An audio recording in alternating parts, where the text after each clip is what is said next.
કહી લે ને થોડું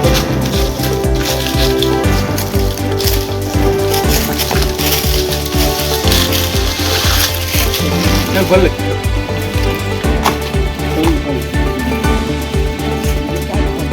આ વર્ષે એક તો આંબાની ઉપર બહુ ઓછો મોડ આવેલો અને મોડ આવ્યો તે પણ લેટ આવેલો અને થોડી ઘણી કેરી જવેલી હતી તે પણ આ વાવાઝોડું વરસાદ આવવાથી કેરી જે કઈ હતી થોડી તે બધી જમીન દોષ થઈ ગઈ છે અને કેરીની અંદર પુષ્કળ નુકસાન થયું છે. અંદાજે તો અમને લાખો રૂપિયા નુકસાન છે. હા, કે આ વર્ષે ભાવ બી સારા હતા કેમ કે માલની અછત છે એટલે અમને લાખો રૂપિયા નુકસાન છે આજની ઘડીએ. અમારી સરકાર પાસે માંગ છે કે કંઈક રાહત આપે અમને કે આ બધું નુકસાન થયું છે. એક તો આ વર્ષે માલ ઓછો છે અને તેની અંદર બાકી હતું કે ખેડૂત પર પડતા પાટવા છે એટલે સરકાર કંઈક રાહત આપે એવી અમારી માગણી છે.